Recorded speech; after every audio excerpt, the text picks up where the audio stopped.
Hi guys, my name is Trishant and you're watching TrutsFinder Elementary Way to Find. So welcome to my channel. आज की इस video में हम बात करेंगे कि हम Vue.js में जो अपना डेटा होता है वो हम व्यू लेवल पे कैसे मॉडिफाई कर सकते हैं।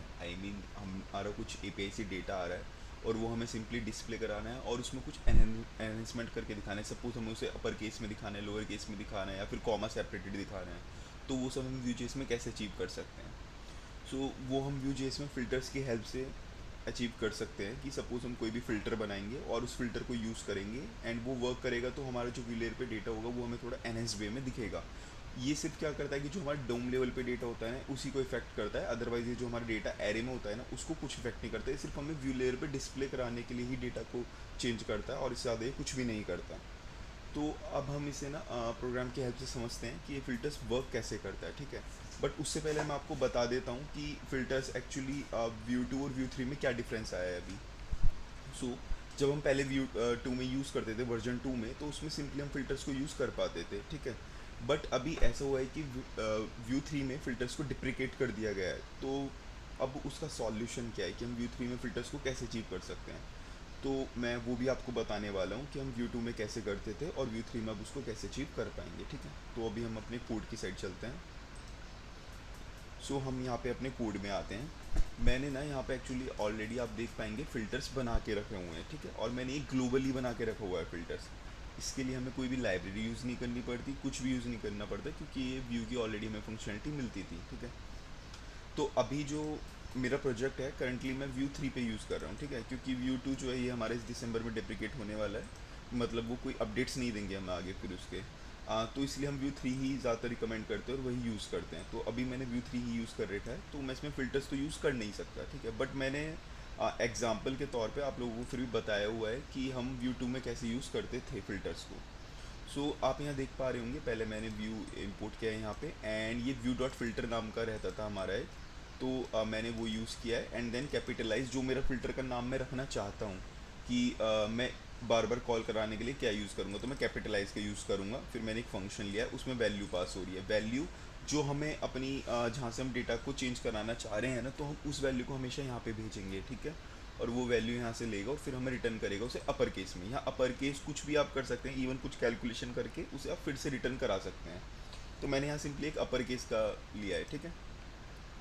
अभी हम चलते हैं आगे। तो ये हमारा फ़िल्टर यहाँ से क्रिएट हो गया है। तो सिंपली इतना ही होता था, फ़िल्टर्स क्रिएट हो गए। अगर आपको दूसरा कोई फ़िल्टर क्रिएट करना है ना, तो आप इसमें ऐसा कर सकते हैं, फिर से एक और व्यू डॉट फिल्टर और इसका जो भी आपको नाम रखना है, नॉर्मलाइज या जो भी, ठीक है। आप कुछ भी इसमें यूज़ कर सकते हो और यहाँ पे आपको जो भी लगाना है कि सपोज़ हम यहाँ ऐसा करते हैं कि हम यहाँ मल्टीप्लाई मल्टीप्लाई बाय 10 करने वाले हैं, ठीक है। मैं मल्टीप्लाई बाय 10 करने वाले हैं। वैल्यू आई तो हम क्या करेंगे, वैल्यू की जो मल्टीप्लाई रहेगी वो 10 से हम कर देंगे सिंपली, ठीक है। तो ऐसे हम यूज़ करते थे फ़िल्टर्स को।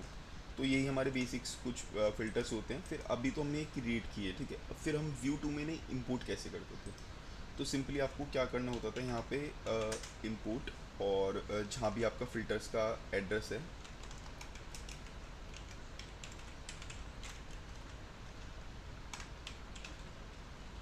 सिंपल फिल्टर का जो एड्रेस होता था उसे इंपोर्ट करना होता है। जैसे हम CSS को इंपोर्ट करते हैं, सिंपली ऐसे इंपोर्ट करना और कुछ भी नहीं करना। अब हम अपने फिल्टर्स को यूज़ कर पाएंगे ग्लोबली, ठीक है।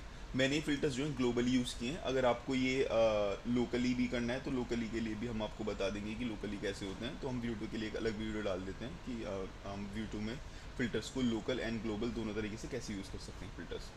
तो आपको यहाँ सिंपली ऐसे यूज़ करना रहता था। तो ये अब हमारे इंपोर्ट हो गए हैं। अब हमारा जो फ़िल्टर्स हैं वो यूज़ करने के लिए रेडी है। तो सिंपली आपको क्या करना था, अब सपोज़ कीजिए जो मेरा पैराग्राफ टाइटल है मुझे इसे कैपिटलाइज करना है, तो यहाँ पे एक पाइप होता है, हमें वो यूज़ करना रहता था। और जो हमारा फ़िल्टर का नाम रहता था वो यूज़ करना होता था, सिंपली ऐसे। अगर आप ऐसे करते हैं ना तो आपका फ़िल्टर्स यूज़ हो जाता था। तो सिर्फ इतना ही रहता था फ़िल्टर्स में करने के लिए। बट ये अभी डिप्रिकेट हो गया है, तो यहाँ पे हमें एरर भी दिखाएगा, ये फ़िल्टर्स आर डिप्रिकेटेड। ओके, सो मैं ये यहाँ से अभी हटा देता हूँ क्योंकि इसका हमारा कोई यूज़ नहीं है अभी। एंड मेन फाइल में से भी हटा देता हूँ, अदरवाइज़ वो इंपोर्ट करेगा और उसे वहाँ पर फ़िल्टर्स फिर मिलेगा नहीं, तो एरर ही आएगा। ये भी मैंने सेव, ये सेव, अभी मैं फ़िल्टर्स को यहाँ से हटा देता हूँ। ओके, ये तो बात हो गई व्यू टू में कि हम फ़िल्टर्स को कैसे यूज़ करते थे, ठीक है। अब बात है व्यू थ्री में कि अब व्यू थ्री में तो हम फ़िल्टर्स यूज़ नहीं कर सकते, तो हम और क्या यूज़ कर सकते हैं उनके साइड से, ठीक है।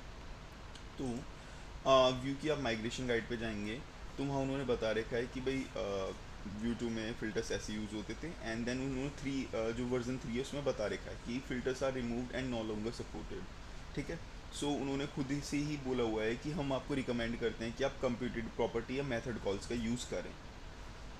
आज की इस वीडियो में हम कंप्यूटेड का यूज़ करने वाले हैं, जिससे हमारा कंप्यूटेड भी कवर होगा कि कंप्यूटेड होता क्या है, एंड हम काइंड ऑफ फिल्टर्स का भी उसमें एक तरह से यूज़ कर पाएंगे कि हम फिल्टर्स की जगह भी कंप्यूटेड यूज़ करने वाले हैं। ठीक है, तो चलिए हम स्टार्ट करते हैं कि हम कंप्यूटेड कैसे यूज़ कर सकते हैं। तो फर्स्ट थिंग मैं आपको कंप्यूटेड के बारे में बता देता हूँ कि कंप्यूटेड होता क्या है। ठीक है, तो कंप्यूटेड ना बेसिकली एक प्रॉपर्टी होती है। ठीक है। ये सेम जो हमारी डेटा प्रॉपर्टीज़ होती है ना, उनकी तरह ही वर्क करती है। हम इनसे डेटा प्रिंट करा सकते हैं, कुछ भी करा सकते हैं। ठीक है। बट डिफरेंस ये रहता है कि हमारी जो डेटा प्रॉपर्टीज़ होती हैं ना, उनमें हम बहुत सिंपल डेटा यूज़ करते हैं। जैसे सपोज आप देख रहे होंगे प्रोडक्ट्स, मैंने सिर्फ एक एरे ले रखा है और कुछ भी नहीं, और सिंपली एरे से लूप चला के इसे प्रिंट करा देता हूँ, तो डेटा प्रॉपर्टी हमारी इस तरीके से काम कर जाती है। ठीक है। बट अगर आपका कोई कॉम्प्लेक्स लॉजिक है, आपको कुछ फंक्शंस परफॉर्म कराने हैं उस डेटा पे, तो उस टाइम पे हम कंप्यूटर का यूज़ करते हैं।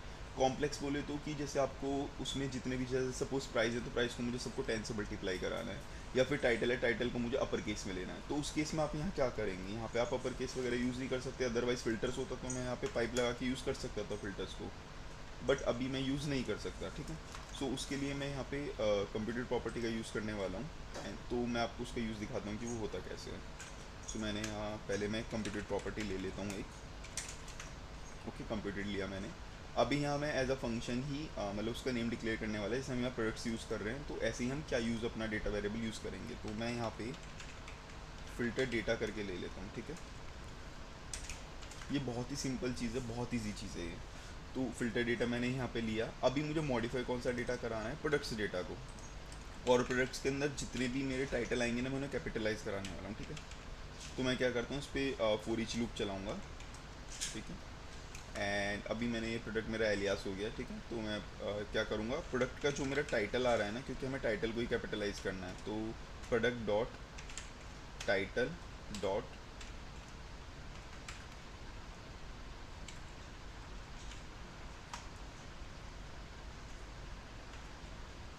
To upper case. ओके।